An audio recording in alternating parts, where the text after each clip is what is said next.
This is Bob from the National Catholic Partnership on Disability. We were graced this week with a visit from the Vocation Director for the Archdiocese of Baltimore.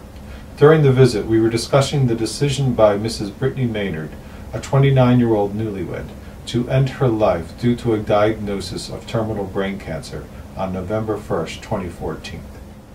We are encouraged to hear that as of the time of this filming, she has decided to delay her suicide in order to spend more time with her family. Our continued prayers are with her and her family.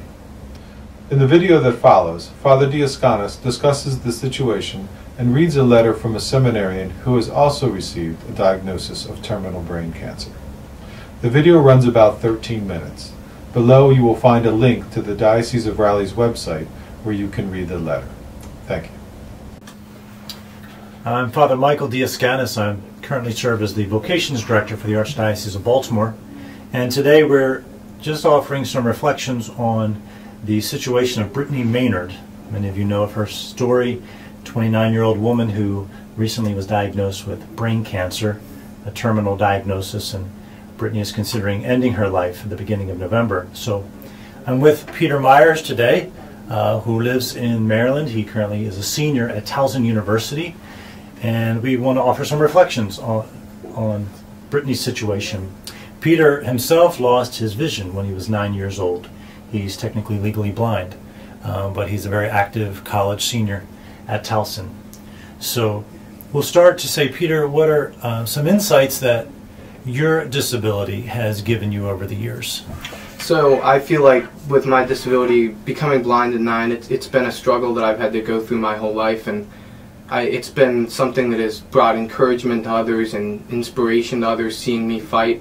And there were times when I wanted to do the easy thing and just kind of let others do things for me, but people pushed me and I pushed myself, and I realized that I can do whatever I want if I really fight for it and do the hard work, no matter how tough it may be at times.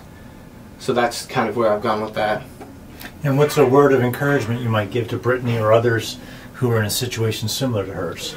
I would just say, Brittany, I know it's really hard. I know I'm not going through exactly what you are, but the best thing I can say is to just fight and to just keep fighting no matter how tough it may be. All the people around you, they love you, they want to support you, they want you to be well, and they want you to stay alive for as long as possible for their sake and for your sake, so that you can fight and help others. We also have another reflection to offer. It's actually from a seminarian, Philip Johnson, from Diocese of Raleigh, North Carolina, and Philip himself was diagnosed with brain cancer. And he offered a word of encouragement to Brittany, a blog he posted in the middle of October, and so we just like to read it out loud, another way of getting his message out because I think it's so encouraging. Philip writes, "Dear Brittany, our lives are worth living. Last week I came across the heartbreaking story of Brittany Maynard, a 29-year-old woman who was diagnosed with terminal brain cancer 1 year after her wedding. When doctors suggested that she might only have 6 months to live, she and her family moved from California to Oregon in order to obtain the prescriptions necessary for doctor-assisted euthanasia. She is devoting her last days to fundraising and lobbying for an organization dedicated to expanding the legality of assisted suicide to other states. Brittany's story really hit home, as I was diagnosed with a very similar incurable brain cancer in 2008 at the age of 24. After years of terrible headaches and misdiagnosis, my grade 3 brain cancer proved to be inoperable due to its location. Most studies state that the median survival time for this type of cancer is 18 months, even with aggressive radiation and chemotherapy. I was beginning an exciting career as a naval officer with my entire life ahead of me. I had many hopes and dreams, and in an instant, they all seemed to be crushed. As Brittany said in her online video, being told you have that kind of timeline still feels like you're going to die tomorrow. I was diagnosed during my second Navy deployment to the Northern Arabian Gulf. After many seizures, the ship's doctor sent me to the naval hospital on the Persian Gulf island nation of Bahrain, where my brain tumor was discovered. I remember the moment I saw the computer images of the brain scans. I went to the Catholic chapel on base and fell to the floor in tears.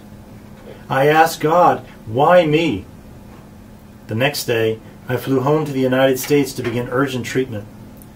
A few months after radiation and chemotherapy, I was discharged from the Navy and began formation for the Roman Catholic priesthood, a vocation to which I have felt called since I was 19 years old. And despite all of the hardships and delays in my training and formation over the past 6 years, I hope to be ordained to the transitional diaconate this spring and to the priesthood 1 year later. I have lived through 6 years of constant turmoil, seizures, and headaches. I often changed hospitals and doctors every few months, seeking some morsel of hope for survival. Like Brittany, I do not want to die, nor do I want to suffer the likely outcome of this disease. I do not think anyone wants to die in this way. Brittany states relief that she does not have to die the way that it has been explained that she would. Rather, she hopes that she can die on her own terms. I have also consulted with my doctors to learn how my illness is likely to proceed. I will gradually lose control of my bodily functions at a young age, from paralysis to incontinence. It is very likely that my mental faculties will also disappear and lead to confusion and hallucinations before my death. This terrifies me, but it does not make me any less of a person. My life means something. To me, to God, and to my family and friends. And barring a miraculous recovery, it will continue to mean something long after I am paralyzed in a hospice bed. My family and friends love me for who I am, not just for the personality traits that will slowly slip away if this tumor progresses and takes my life. Obviously, I have lived much longer than originally expected, and I attribute this to the support and prayers of others who have helped me to keep a positive outlook. I will never claim that I have dealt with my illness heroically or with great courage, no matter what others might observe or believe from my reserved disposition. I am shy and introverted, so I have not let many people become aware of the depth of my suffering. There have been times over the past 6 years that I wanted the cancer to grow and take my life swiftly so that it would all be over.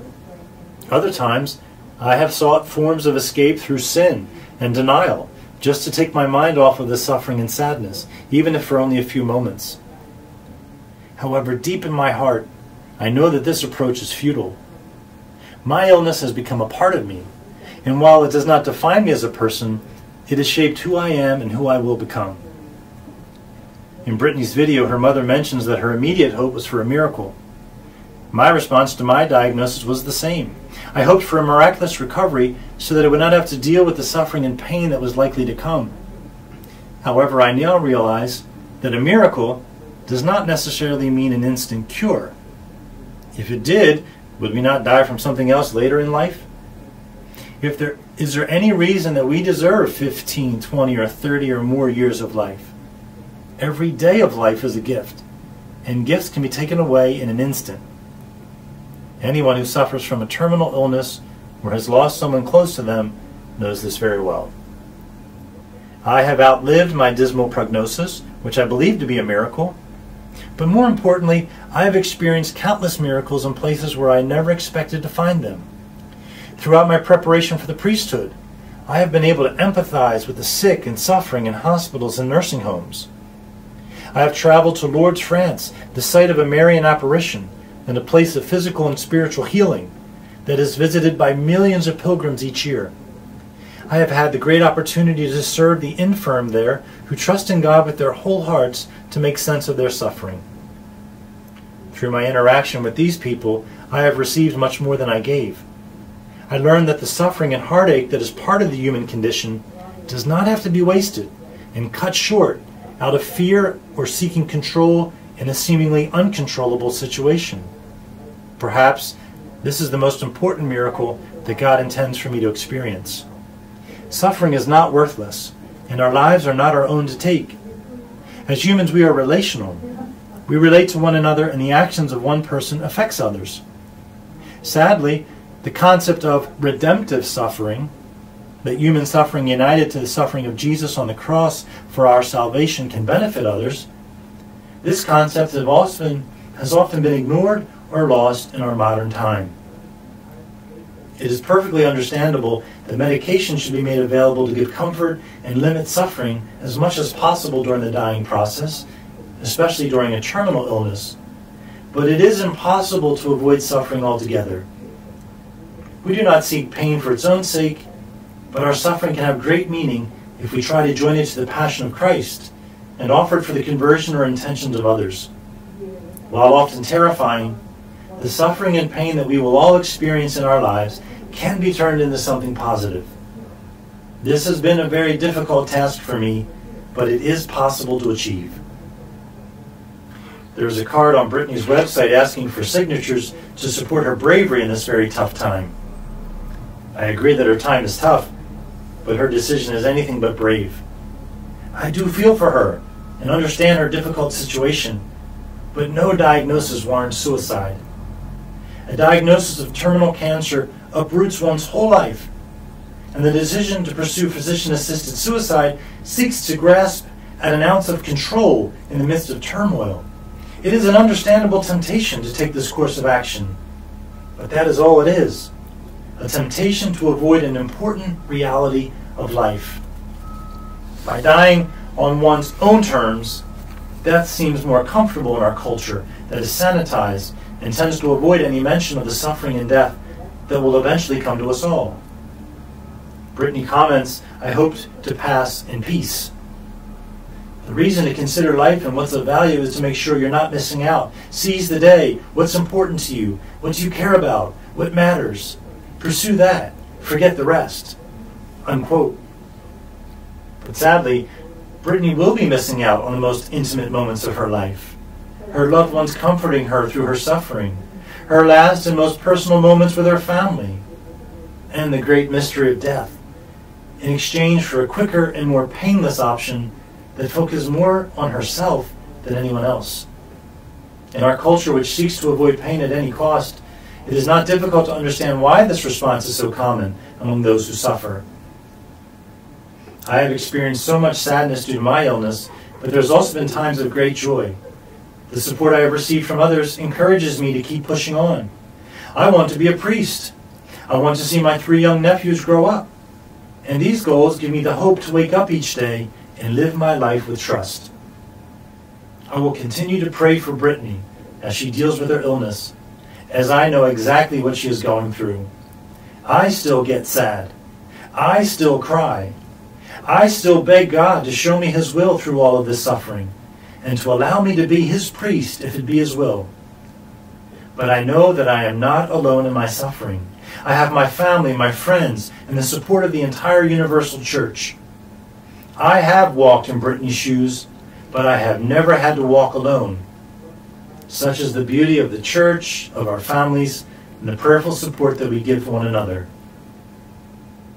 May Brittany come to understand the love we all have for her before she takes her own life, and that if she chooses instead to fight this disease, her life and witness would be an incredible example and inspiration to countless others in her situation.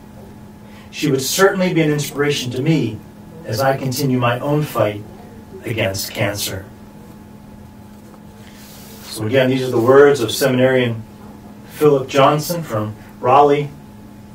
Very inspiring words. Basically, to sum it up, is that we live once on this earth. We do look forward, especially as Christians, to the life after this, but we want to live this life with gusto.